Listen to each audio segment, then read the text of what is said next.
আসসালামু আলাইকুম রহমতুল্লাহ। ষষ্ঠ শ্রেণীতে ওঠার পরে কিংবা গাইড কোচিংয়ের শুরুতে ম্যাথের দুইটা বিষয় আমাদেরকে প্রথমে ফেস করতে হয়, যে চ্যালেঞ্জ হিসেবে নিতে হয় আর কি। সেটা হচ্ছে বীজগণিত বা অ্যালজেব্রা, এবং দ্বিতীয় বিষয় হচ্ছে কোণের মান নির্ণয়। তো দুইটা বিষয়কে একটু সহজভাবে বোঝানোর জন্য দুইটা আলাদা করে ভিডিও তৈরি করতেছি, যেন বাচ্চাদের বিষয়টাকে আর কঠিন মনে না হয়। আসলে পাটিগণিতের চেয়ে বীজগণিতটাই সহজ, বাট যেহেতু এটা নতুন বাচ্চাদের জন্য, তাই প্রথম একটু কঠিন মনে হয়, বাট এটা আসলে অনেক সহজ। অনেক মেধাবী বাচ্চাকেও দেখেছি প্রথম এটাকে একটু কঠিন মনে করে আর কি। তো বীজগণিত আসলে ম্যাথেরই একটা ব্রাঞ্চ, বা আমরা যেমন ছোটোবেলায় পাটিগণিত, জ্যামিতি কিংবা পরিসংখ্যান, পরিমাপ এই ইত্যাদি বিভিন্ন বিষয় আমরা শিখে আসি। ষষ্ঠ শ্রেণীতে ওঠার পরে নতুন একটা বিষয় আমাদের সামনে আসে, সেটা হচ্ছে বীজগণিত। তো বীজগণিতের মধ্যে এখানে স্ক্রিনে যে বিষয়গুলো দেখতে পাচ্ছে, আমার মনে হয় প্রত্যেকটা বিষয় এক্সপ্লেন করার দরকার নেই, এগুলো একবার পড়লেও বোঝা যায়। বাট যেখান থেকে আমাদের সমস্যার শুরু, সেখান থেকে আমি আলোচনা করব। প্রথম যে বিষয়টা আমরা ফেস করি সেটা হচ্ছে চলকের ধারণাটা আমরা যদিও পঞ্চম শ্রেণীতে পাই, বাট আমরা অনেক সময় বিষয়টাকে ওইভাবে বুঝতে না পারার কারণে আমাদের কাছে কঠিন মনে হয়। তো আমরা যদি একটু খেয়াল করি যে পঞ্চম শ্রেণীতে থাকতে আমরা এরকম শিখেছিলাম, যে আমি যদি এরকম যে ক যোগ 2 = 5। এখানে আমরা যদি বলি যে ক এর মান কত, what is the value of ক, ঠিক আছে, এখানে ক এর মান হবে কত, 3। তো এটা আমরা কিন্তু সবাই জানি, এবং এটা ক্লাস 5-এ থাকতেই শেখানো হয়। তেমনি আমি যদি আবার লিখি যে ক যোগ 4 = 5, তো এখানে ক এর মানটা কত, এখানে ক এর মানটা কিন্তু 1। তো আমরা দেখতে পাচ্ছি যে ক এর মানটা এখানে 3, আবার এখানে 1, মানে মানটা কিন্তু পরিবর্তনশীল বা পরিবর্তন হচ্ছে, ক এর মানটা ফিক্সড না। এখন আমি যদি এখানে শুধু ক এর পরিবর্তে আমি এক্স ব্যবহার করি, আমি যদি শুধু এখানে ক এর পরিবর্তে এক্স ধরি, তাহলে কিন্তু এটা বীজগণিত হয়ে গেল, ঠিক আছে, এবং চলক হয়ে গেল, অর্থাৎ যে মানটা পরিবর্তনশীল সেটাই চলক। তো চলক হিসেবে আমরা ইংলিশে বিভিন্ন লেটার ব্যবহার করে থাকি, সেটা X, Y, Z, P, Q, R, A, B, C, এগুলো হচ্ছে কমন লেটার, যেগুলোকে আমরা সাধারণত ব্যবহার করে থাকি আর কি। তো এখানে আমরা এক্সের পরিবর্তে ওয়াই বা জেড বা পি, কিউ, আর এগুলো ব্যবহার করতে পারি, ঠিক আছে। এগুলো প্রত্যেকটাই কি হচ্ছে চলক। আসলে ভিডিওটা তৈরি করতে একটু সমস্যা হচ্ছে, অনেকবার তৈরি করেও কেটে দিয়ে আবার নতুন করে তৈরি করতেছি, আমার একটু কাশি বা ঠান্ডা সমস্যা চলতেছে। যতবারই ভিডিও তৈরি করতে গিয়েছি, মাঝখানে আসলে কাশির কারণে আবার অফ করে দিয়ে এডিট আবার নতুন করে তৈরি করতে হয়েছে। কয়েক ঘন্টা ধরে এইটা চলতেছে, বাট স্টিল ট্রাইং। তো এটা হচ্ছে চলকের বিষয়, যে মানটা পরিবর্তনশীল সেটা হচ্ছে চলক, ঠিক আছে। প্রত্যেকটা নিয়ে এক্সপ্লেন করতে গেলে অনেক ভিডিও লম্বা হয়ে যাবে, দ্রুত শেষ করার চেষ্টা করব। তো চলক হচ্ছে তাহলে যে মানটা ভ্যারি করে, ভ্যারিয়েবল, এই জন্য ইংলিশ নামটা হচ্ছে ভ্যারিয়েবল, পরিবর্তনশীল। বা ধ্রুবক হচ্ছে সেই মান যে মানটা পরিবর্তন হয় না। যেমন আমরা যদি সংখ্যাগুলোর চিন্তা করি, সংখ্যা বা অঙ্কগুলো 1, 2, 3 বা 5, 10, এই অঙ্কগুলো কিন্তু, অঙ্ক বা সংখ্যাগুলো কিন্তু কখনো পরিবর্তন হয় না। কখনো আমরা দেখি না 2 কখনো 3 হয়ে গিয়েছে, 3 কখনো 4 হয়ে গিয়েছে। আমরা দেখেছিলাম এক্সের মানটা এখানে পরিবর্তন হয়েছে, কখনো 2, কখনো 1, কখনো 4, কখনো 0, বিভিন্ন মান হতে পারে। বাট এই যে 2 এর মান, 3 এর মান, এগুলো ছাড়াও কিছু মান আছে ফিজিক্স, কেমিস্ট্রিতেও আমরা ব্যবহার করি, স্মল লেটারের জি, ক্যাপিটাল লেটারের জি, কিংবা পায়ের যে চিহ্ন, এগুলোকেও কিন্তু কনস্ট্যান্ট মান বলা হয় বা ধ্রুব মান বলা হয়, ঠিক আছে। কারণ এগুলোর নির্দিষ্ট একটা মান রয়েছে। তো সব কিছু আমি এক্সপ্লেন করতেছি না, এগুলোকেও কনস্ট্যান্ট বা ধ্রুব মান বলা হয়, কারণ কি এগুলোর মান হচ্ছে নির্দিষ্ট, এই লেটারগুলো বা সিম্বলগুলো দিয়ে একটা নির্দিষ্ট মান প্রকাশ করা হয়, এই জন্য এগুলোকেও কি বলা হয়, চলক বলা হয়, এগুলোকে ধ্রুবক বলা হয়, যে মানটা নির্দিষ্ট, পরিবর্তন হয় না, সবসময় একই মান প্রকাশ করে। এরপর আসতেছে আমাদের সহগ। সহগ হচ্ছে, এক কথায় আমি সহজভাবে বলি যে সহগ মানে যে সাথে থাকে। কিভাবে থাকবে সাথে? গুণ আকারে, মাল্টিপ্লিকেশন আকারে সাথে থাকবে। এক্ষেত্রে সাথে কি থাকতে পারে?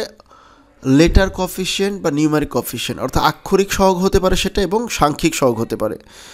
যেমন কার সাথে গুণাকারে থাকবে, আমি বললাম সঙ্গে থাকবে, কিভাবে থাকবে, গুণাকারে থাকবে। কার সঙ্গে থাকবে, চলকের সঙ্গে থাকবে।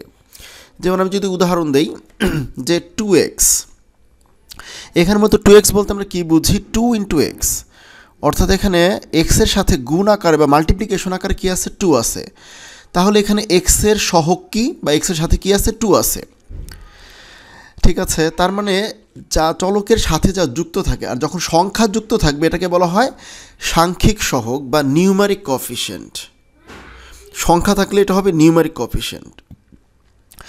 এরপরে আমি যদি শুধু এক্স লিখি, এক্সের সহগ কী হবে, এক্সের সাথে কি আছে, যদি কোনো কিছু যুক্ত না থাকে তাহলে বুঝতে হবে তার সাথে 1 আছে ধরতে হবে, কারণ কোনো কিছু যুক্ত না থাকলে এটাকে আমরা 1 দিয়ে মাল্টিপ্লাই করতে পারি, x × 1 = x। তার মানে শুধু এক্সের যদি সহগ বলা হয় তাহলে হবে 1, কিন্তু যদি বলা হয় -x তাহলে কিন্তু হবে -1, কারণ কি এক্সের সাথে এখন মাল্টিপ্লিকেশন আকারে আছে কি -1।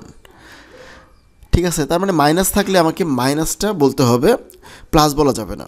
ঠিক আছে, তার মানে চলকের সাথে এখানে এক্সের পরিবর্তে অন্য কিছু যুক্ত থাকতে পারে, অন্য কোনো চলকও যুক্ত থাকতে পারে। এক কথায় যে চলকের সাথে এখানে সাপোজ এরকম আছে যে 5p, তাহলে এখানে p এর সহগ কত, 5। এখন আমি আরেকটু বলি, এখন আমি এখানে লিখলাম pxy। এখানে আমি যদি বলি যে এক্সের সহগ কত, এখানে যদি বলা হয় এক্সের সহগ কত, তাহলে এক্সের সাথে কিন্তু সম্পূর্ণটাই মাল্টিপ্লিকেশন আকারে আছে, অর্থাৎ 5py। এই সম্পূর্ণটা কিন্তু এই যে এক্সের সাথে মাল্টিপ্লিকেশন আকারে আছে। তাহলে এক্স বাদে বাকি যে অংশটুকু আছে, অর্থাৎ এক্সের সাথে যারা আছে মানে এক্স বাদে, এরা হচ্ছে এক্সের সহগ। আমি যদি বলি যে ওয়াইয়ের সহগ কী, তাহলে হবে কি 5px, কিংবা পি এর সহগ কী, তখন হবে 5xy। ঠিক আছে, আচ্ছা, এখন আবার যদি কোশ্চেনটা একটু স্পেসিফিকভাবে ভিন্নভাবে বলা হয় যে এরকম আছে যে 5px, এখন বলা হতো এক্সের সাংখ্যিক সহগ কত। এক্সের সাথে তো এখানে দুইটা সহগ আছে, একটা আছে p আর একটা হচ্ছে 5। তাহলে সংখ্যা হিসাবে কি আছে 5, তাহলে এক্সের সাংখ্যিক সহগ বা নিউমারিক কফিশিয়েন্ট হবে 5। আর এক্সের সাথে যদি বলা হয় যে লেটার কফিশিয়েন্ট, যেটাকে বলা হয় আক্ষরিক সহগ, তখন কি হবে p। অর্থাৎ কোশ্চেনটা কিভাবে হতে পারে, একটা হতে পারে যে এক্সের সহগ কত, তখন আমাদের হবে 5p এক্সের সহগ, কারণ এক্সের সাথে মাল্টিপ্লিকেশন আকারে আছে। যদি বলা হয় এক্সের সাংখ্যিক সহগ কত, তাহলে শুধু সংখ্যাটা হবে, অর্থাৎ 5। আবার বলা হতে পারে এক্সের লেটার কফিশিয়েন্ট বা আক্ষরিক সহগ কত, তখন হবে কি p। তো আশা করি আমরা বুঝতে পেরেছি কোশ্চেনটা তিনভাবে হতে পারে, শুধু এক্সের সহগ কত, শুধু এক্সের সাংখ্যিক সহগ কত, কিংবা এক্সের আক্ষরিক সহগ কত। এখন এগুলোর সাথে যদি মাইনাস থাকে তখন আমাদের সাথে যে মাইনাসটা চলে আসবে। ঠিক আছে, তখন আমাদেরকে -p বলতে হবে, কিংবা -5 বলতে হবে, কিংবা -5p বলতে হবে। আর যদি কোনো চিহ্ন না থাকে তাহলে সেটাকে আমরা প্লাস হিসেবে ধরব। এটা হচ্ছে আমাদের সহগের বিষয়। ঠিক আছে, এরপরে আমাদের হচ্ছে প্রক্রিয়া চিহ্ন, অপারেশনাল সাইন্স। অপারেশনাল সাইন বা প্রক্রিয়া চিহ্ন আমরা জানি 4টি: যোগ, বিয়োগ, গুণ, ভাগ। এটা আসলে আমাদের যে নোট স্ক্রিনে আমি শেয়ার করেছি, এখানে 6টি দেওয়া আছে। আসলে এইটা 6টির একটা কারেকশন হবে, এটা হবে 4টি। এটা কেন 4টি 6টি বলতেছে, এটা হচ্ছে বইতে এই আপডেটটা হয়েছে, নতুন বইতে এখানে গ্রেটার এবং স্মলার এই দুইটা চিহ্নকে অপারেশনাল সাইনের মধ্যে অন্তর্ভুক্ত করে দেওয়া হয়েছিল, যার কারণে তখন আমরা 6টা কাউন্ট করতাম। কিন্তু আমরা যেহেতু আবার সে আগের কারিকুলামে চলে গিয়েছি পুরনো বইতে, সেই বইতে কিন্তু এই বিষয়টা নেই। বিষয়টা আছে যে বীজগণিতের প্রক্রিয়া চিহ্ন। ঠিক আছে, প্রক্রিয়া চিহ্ন কয়টি, যে প্লাস, মাইনাস, গুণ এবং ভাগ, অর্থাৎ মাল্টিপ্লিকেশন এবং ডিভিশন। তো বীজগণিতের একটা গুরুত্বপূর্ণ বিষয় হচ্ছে মাল্টিপ্লিকেশনের যে চিহ্নটা, এটা তো আমরা জানি এইভাবে আমরা প্রকাশ করি ক্রস দিয়ে। আর বীজগণিতের ক্ষেত্রে যদি শুধু ডট ব্যবহার করা হয়, ডট, এই ডটটাকেও কিন্তু মাল্টিপ্লিকেশন চিহ্ন হিসেবে ধরা হয়। যেমন এখানে বইতেও আমরা এগুলো দেখতে পাবো যে এই যে x.y, মানে এটাকে x × y এইভাবে পড়তে হয়, x × y। আর যখন কোনো চিহ্ন থাকবে না, সাপোজ x আর y পাশাপাশি আছে, তখন আমাদের বুঝতে হবে x আর y মাল্টিপ্লিকেশন আকারে আছে, কিংবা এদের সাথে করে একটা সংখ্যা আছে। সংখ্যাটা সবসময় আগে বসবে, সংখ্যাটা কিন্তু আগে বসবে, এটা একটা নিয়ম যে সংখ্যাটা কিন্তু ডান পাশে না বাম পাশে বসবে সবসময়।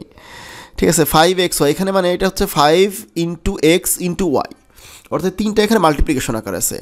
আবার এখানে আমরা আরেকটা ভুল যেন না করি, সাপোজ এখানে 1 আর 5 আছে, তো বীজগণিতে তো আমরা যেন এটা চিন্তা না করি 1 আর 5 বোধহয় মাল্টিপ্লিকেশন আকার আছে, না, এখানে কিন্তু 15 একটা সংখ্যা, এখানে আবার 1 আর 5 কিন্তু মাল্টিপ্লিকেশন আকারে নেই, এটা যেন আমরা ভুল না করি। ঠিক আছে, তাহলে আমরা বুঝতে পেরেছি যে যে কোনো লেটার বা চলকগুলো যদি পাশাপাশি থাকে কিংবা চলকের সাথে কোনো সংখ্যা বা ডিজিট আমরা পাশে দেখি, তাহলে বুঝবো যে এরা কী আকারে আছে, মাল্টিপ্লিকেশন আকারে আছে।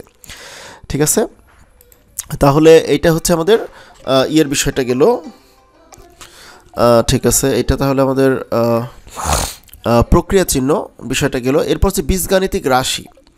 রাশি কিভাবে তৈরি হয়? রাশি হচ্ছে বীজগণিতের মধ্যে আমরা যখন এখন যে বিষয়গুলো জানলাম, যে বীজগণিতে আমরা কিছু চিহ্ন ব্যবহার করি, সেটা হচ্ছে যে সংখ্যা প্রতীক।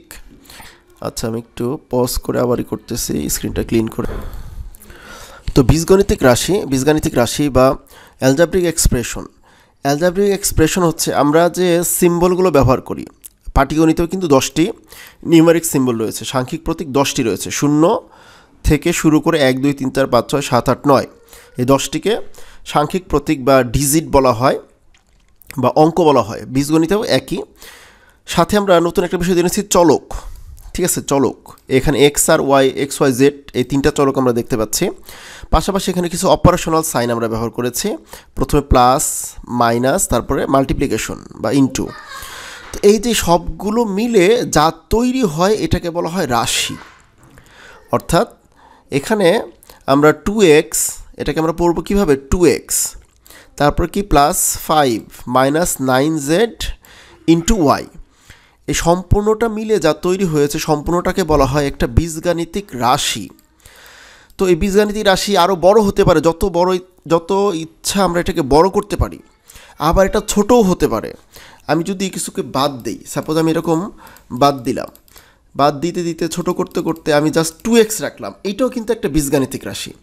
আমি আবার যদি এটাকে বড় করতে থাকি, প্লাস 5, এটা একটা বীজগাণিতিক রাশি, আবার মাইনাস 9z, এটা একটা বীজগাণিতিক রাশি, আবার ইন্টু এক্স ওয়াই, এইটাও একটা বীজগাণিতিক রাশি। চাইলে আমরা এইভাবে কি করতে পারি, ছোট বড় করতে পারি, কিন্তু কমপক্ষে বীজগাণিতিক রাশি কমপক্ষে এরকম একটা অংশ থাকবে। আমি এটাকে অংশ বলতেছি, প্রথমে একটা অংশ থাকবে, এখানে এর সাথে সংখ্যা থাকতেও পারে, নাও থাকতে পারে, শুধু এক্সও থাকতে পারে, সাপোজ শুধু এক্সও থাকতে পারে, তার মানে কমপক্ষে এতটুকু থাকবে। তার মানে এভাবে এটা ছোট বড় হতে পারে। ঠিক আছে, এটা কি হতে পারে, ছোট বড় হতে পারে। তাহলে আমরা দেখতে পাচ্ছি যে এই যে আমরা এতক্ষণ যা শিখলাম এগুলো মিলে ছোট বড় যা তৈরি করতেছে, এক কথায় এইটাই হচ্ছে বীজগাণিতিক রাশি বা অ্যালজাব্রিক এক্সপ্রেশন, এবং এটা ছোট হতে পারে, বড় হতে পারে। এখন এই অ্যালজাব্রিক এক্সপ্রেশন থেকে আমরা এখন পদের বিষয়টা বা টার্ম, যে বীজগাণিতিক পদ, এই বিষয়টা শিখব। তো স্ক্রিনে আমরা এখন যেটা দেখতে পাচ্ছি, একটা বীজগাণিতিক রাশি দেখতে পাচ্ছি। তো বীজগাণিতিক রাশি মূলত অনেকগুলো পদের সমষ্টি। তো আবার বলতেছি, বীজগাণিতিক রাশিগুলো হচ্ছে অনেকগুলো পদের সমষ্টি। সেখানে একটা পদ থাকতে পারে, 2টা পদ থাকতে পারে, 3টা পদ থাকতে পারে, 3-এর অধিকও থাকতে পারে। ঠিক আছে, তাহলে বীজগাণিতিক রাশিগুলো বা algebraic expressions are the some of some terms, অর্থাৎ কতগুলো পদের সমষ্টি। অর্থাৎ এই পদগুলো কাউন্ট করার ক্ষেত্রে কয়টা পদ আছে, ঠিক আছে, যে অর্থাৎ আমি প্রথমে বলেছিলাম অংশ শব্দটা ব্যবহার করেছিলাম, যেহেতু পদ শব্দটা প্রথমে ব্যবহার করিনি, তো এক একটা অংশই হচ্ছে এক একটা পদ। এই অংশগুলো আমরা কিভাবে চিহ্নিত করব, এটাকে পুরনো বইতে একভাবে ছিল, নতুন বইতে আরেকভাবে ডিফাইন করা ছিল। তো আমি আবার আরেকটু সহজভাবে এটাকে বের করার জন্য আরেকটা সহজ একটা উপায় বলে দেব। প্রথমত হচ্ছে আমাদের প্লাস এবং মাইনাস, এটা পুরনো বইতে যেভাবে আছে, নতুন বইতে ছিল যে এইগুলোকে আমরা দুইটাই সঠিক, দুই বইতে যেটা আছে দুইটাকেই দুইভাবে এক্সপ্লেন করা যায়, দুইটাই সঠিক। ঠিক আছে, তো পুরনো বইতে আছে যে প্লাস এবং মাইনাস চিহ্ন দ্বারা যতগুলো অংশ আমরা এগুলোকে ভাগ করতে পারবো ততগুলো পদ আছে। তো আমরা যদি এরকম ভাগ করতে থাকি, আমরা প্রথমে এই একটা অংশ পাচ্ছি। কারণ কি, আমরা অংশটাকে ভাগ করলাম কেন, কারণ আমরা মাইনাস চিহ্ন চলে এসেছে, মানে মাইনাস এবং প্লাস দ্বারা আমরা যতগুলো অংশ পাবো, এরপরে আমাদের এখানে একটা প্লাস চিহ্ন আছে, এরপরে এই পাশে আমাদের আরও একটা অংশ আছে। তাহলে এইভাবে প্লাস মাইনাস চিহ্ন দিয়ে আমরা যতগুলো অংশ পাবো, মূলত পদের সংখ্যা হচ্ছে তত। তাহলে এখানে পদ আছে কয়টি? 3টি। এখানে কিন্তু আমাদের গুণ চিহ্ন বা ভাগ চিহ্নটাকে কাউন্ট করা যাবে না, ঠিক আছে? গুণ আর ভাগকে কাউন্ট করা যাবে না। কেন যাবে না? কারণ আমরা পি আর জেডকে যদি মাল্টিপ্লাই করি, এখানে কিন্তু আমরা পাবো পি জেড বা জেড পি, অর্থাৎ এটা হয়ে যাবে তখন একটা পদ। আবার এখানে যদি একটা ভাগ চিহ্ন বা ডিভিশন সাইনও ব্যবহার করতাম, সাপোজ ডিভাইড বাই এক্স, তখন আমি এক্সটাকে নিচে ওইভাবে বসাতে পারতাম, তখন সম্পূর্ণটা মিলে একটা হয়ে যেত। এই জন্য ভাগ আর গুণ চিহ্নটাকে কিন্তু আমরা কাউন্ট করব না, ঠিক আছে? তাহলে এখানে আমাদের পদের সংখ্যা কয়টি? 3টি। তার মানে প্লাস মাইনাস চিহ্ন দ্বারা আমরা যতগুলোকে আলাদা করতে পারি। এখন আমরা আরও সহজে কাউন্ট করতে পারি যে একটা রাশিতে কয়টা পদ আছে। আমরা দেখব প্লাস মাইনাস চিহ্ন কয়টা আছে। যতগুলো প্লাস এবং মাইনাস চিহ্ন থাকবে তার চেয়ে পদের সংখ্যা হবে একটি বেশি।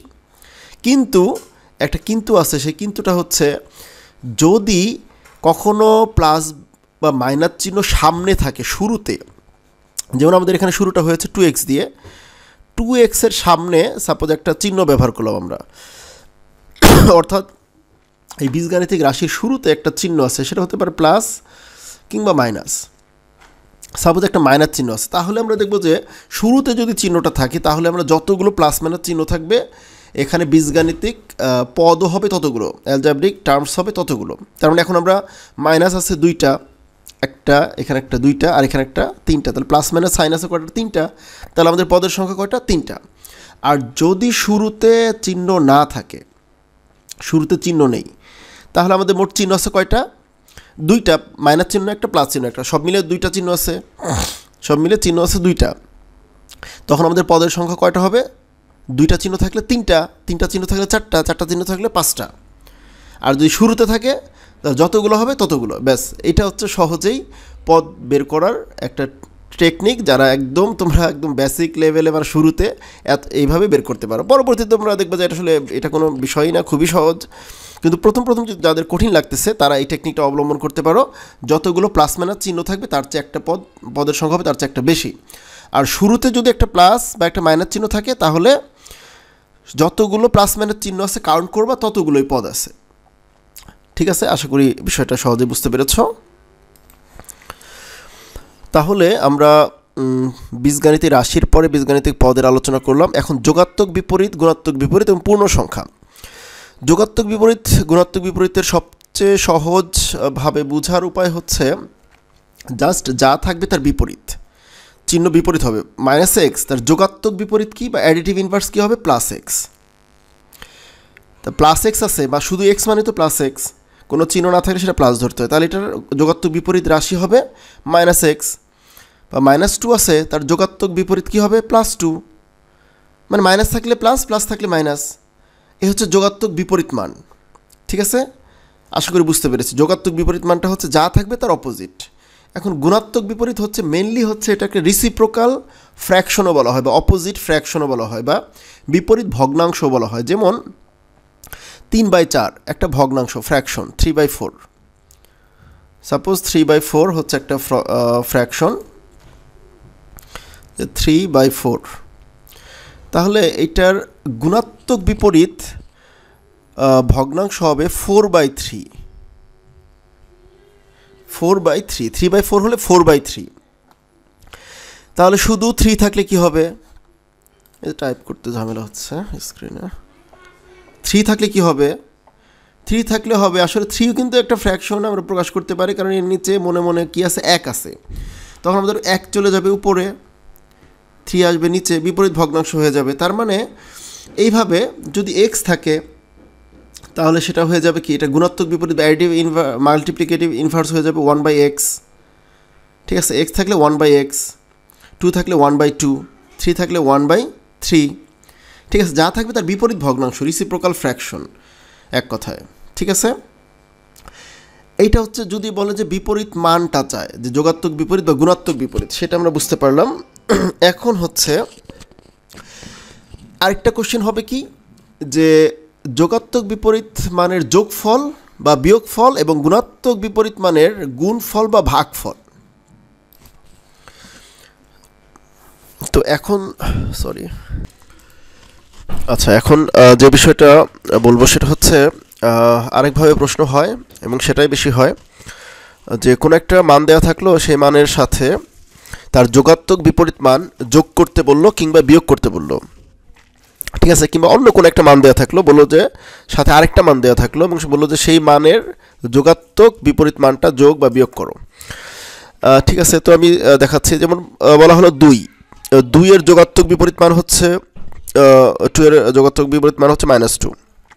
তো এখন তাহলে আমরা যদি এদেরকে এখন যোগ করি, অর্থাৎ 2 এর সাথে আমরা এই 2 এর যোগাত্মক বিপরীত মানটাকে যোগ করব। এখন আমরা একটা ব্র্যাকেট দিয়ে কিন্তু লিখতে হবে, কারণ কি যেহেতু আমরা যোগ করব তো আমরা একটা প্লাস সাইন ব্যবহার করব। আর যেহেতু আমরা যোগ করব কাকে, -2কে, কারণ 2 এর যোগাত্মক বিপরীত বা অ্যাডিটিভ ইনভার্স হচ্ছে -2। তো এখন যখন আমরা যোগ করব, যোগ আর বিয়োগ তো পাশাপাশি লেখা যায় না, তো আমাদেরকে ব্র্যাকেট দিতে হবে অবশ্যই। এখন আমরা জানি প্লাসে মাইনাসে কী হয়ে যায়, মাইনাস হয়ে যায়। তো 2 থেকে 2 বাদ দিলে কত হবে, 0। এটা হচ্ছে একটা কমন অ্যান্সার যে সবসময় যোগাত্মক বিপরীত মান যোগ করলে 0 হয়। অর্থাৎ যে কোনো একটা মান তার সাথে যদি আমরা তার যোগাত্মক বিপরীত মানকে যোগ করি, যেমন এক্সের যোগাত্মক বিপরীত মান হচ্ছে -x, তাহলে এক্সের সাথে আমরা এর যোগাত্মক বিপরীত মানকে যদি আমি এখন যোগ করি, তাহলে এখানে প্লাসে মাইনাসে মাইনাস হবে, এক্স থেকে এক্স চলে গেলে কি থাকবে, 0। তার মানে যে কোনো একটা মান তার যোগাত্মক বিপরীত মানের সাথে যখন যোগ হবে, অ্যাড হবে, then always the result will be 0। তো সবসময় ফলাফল হবে 0 যদি যোগ করা হয়। তো এটা আরেকভাবে আসতে পারে, সেটা হচ্ছে কি, বলা থাকলো যে 2 একটা মান দেওয়া থাকলো এবং আরেকটা মান দেওয়া থাকলো যে 3। এখন বলো যে 2 এর সাথে 3 এর যোগাত্মক বিপরীত মান যোগ করো, তখন আমাদের কী হবে, তখন আমাদের 3 এর যোগাত্মক বিপরীত মান, যে অ্যাডিটিভ ইনভার্স অফ 3 কী হবে, -3। যে 3 এর যোগাত্মক বিপরীত মান হচ্ছে -3। ঠিক আছে, তাহলে আমরা কি করব, 2 এর সাথে যোগ করব, কাকে যোগ করব, 3 এর যোগাত্মক বিপরীত মান। তো 3 এর যোগাত্মক বিপরীত মান হচ্ছে -3। তো আমরা এখন যদি যোগ করি তাহলে এখানে প্লাসে মাইনাসে মাইনাস হবে। তো 2 থেকে আমরা 3, যখনই অপোজিট সাইন থাকে, একটা প্লাস আর একটা মাইনাস, তখন আমাদের বিয়োগ করতে হয়। তাহলে 3 থেকে 2 বিয়োগ করলে কত থাকবে, 1।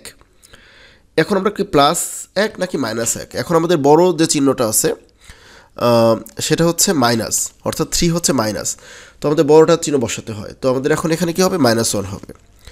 তো এইটা হচ্ছে আরেকটা যদি বলা হয় যে বিয়োগ করতে, তো বিয়োগ করতে বললে আমরা জাস্ট আগেরগুলোই আমরা যদি একটু দেখি, জাস্ট আমরা এখন যোগের পরিবর্তে শুধু বিয়োগ করব। এবং বিয়োগ করলে যদি কোনো একটা মান, অর্থাৎ x থাকতে পারে, 2 থাকতে পারে, 3 থাকতে পারে, যে কোনো মান, ওই মানের সাথেই যদি, মানে ওই মান থেকে যদি বিয়োগ করতে বলে, বিয়োগফল সবসময় ডাবল হবে। অর্থাৎ যোগফল আমরা বললাম না, কমন অ্যান্সার সবসময় 0 হবে, কিন্তু বিয়োগফল সবসময় ডাবল হবে।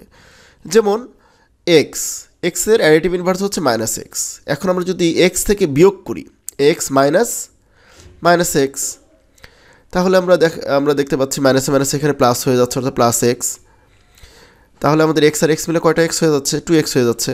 তো আমাদের আগে ছিল শুধু x, এখন আমরা বিয়োগ করার পরে আমাদের হয়ে গেছে 2x, মানে ডাবল হয়ে গেছে। অর্থাৎ এখানে যদি আবার -x থাকতো তাহলে এখানে রেজাল্ট হয়ে যেত -2x, মানে সব সময় ডাবল হবে। 2 থাকলে সেটা 4 হবে, -2 থাকলে -4 হবে, -x থাকলে -2x হবে, মানে বিয়োগ করলে ডাবল হবে, যোগ করলে 0 হবে।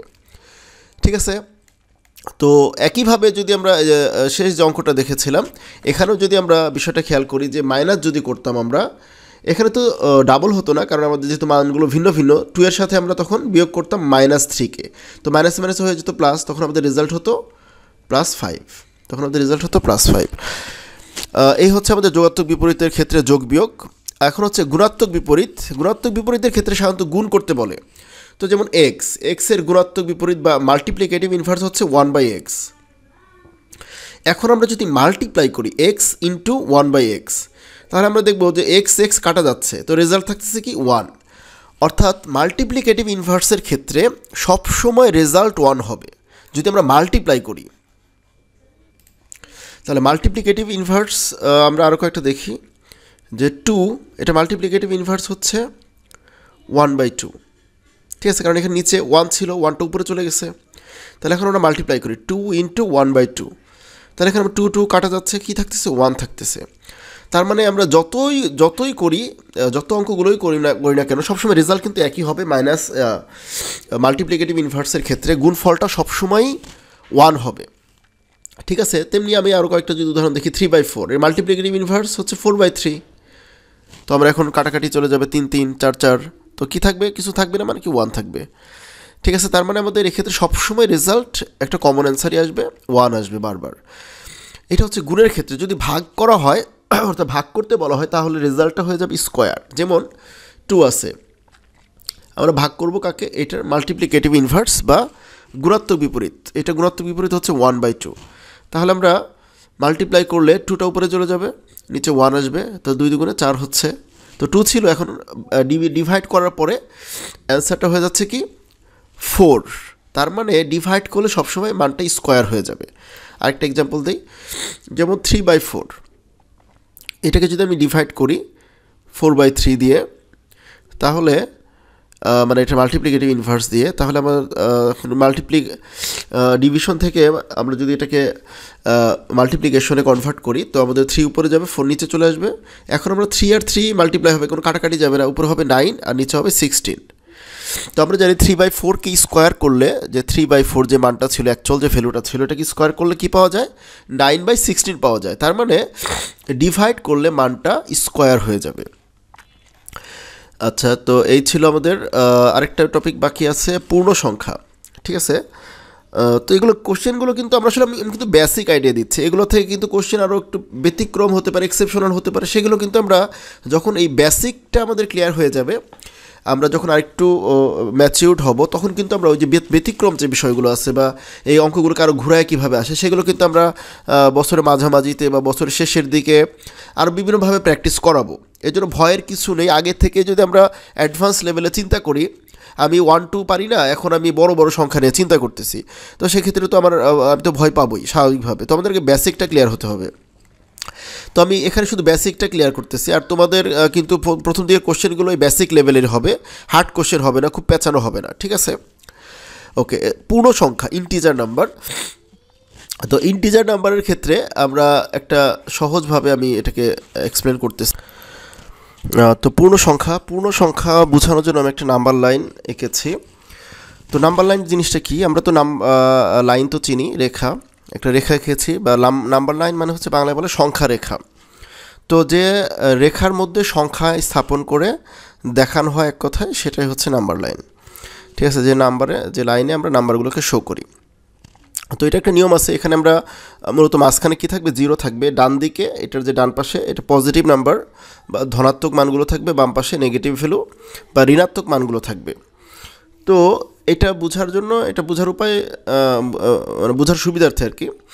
তো ডান দিকে যত আমরা যাব তত মান বাড়তে থাকবে, আর বাম দিকে যখন আমরা যাব তত মান কমতে থাকবে। এখান থেকে আমরা সহজে বুঝতে পারি কোন মানটা ছোট, কোন মানটা বড়, ঠিক আছে। এটা প্রথম এরকম সমস্যা হয়, পূর্ণ সংখ্যার মধ্যে কোনটা ছোট কোনটা বড় এটা আমরা বুঝতে পারি না। মূলত পূর্ণ সংখ্যা হচ্ছে এই নাম্বার লাইনে আমরা যে সংখ্যাগুলো দেখতে পাচ্ছি সবই হচ্ছে পূর্ণ সংখ্যা।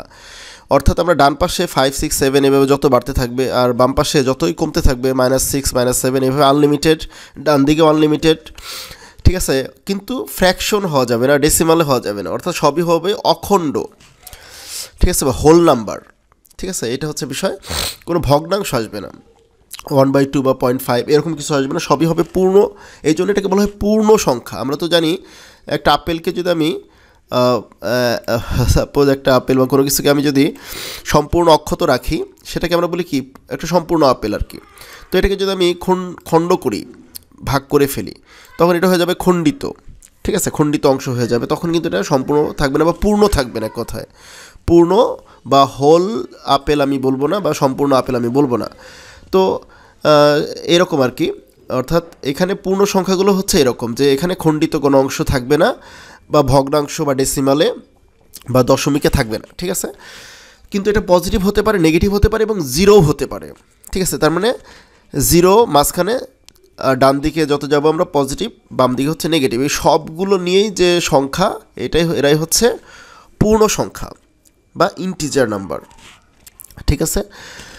তো তাহলে এখানে ইন্টিজারের বিষয়টা আমরা বুঝতে পেরেছি মনে হয়, এখানে কোনটা ছোট কোনটা বড়। এখন যদি আমাকে বলা হয় শূন্যের আগের নাম্বার বা পূর্বের নাম্বার কত, এটা হচ্ছে পূর্বের নাম্বার, এটা হচ্ছে পরের নাম্বার, ডান পাশে হচ্ছে কি পরের নাম্বার। Next number,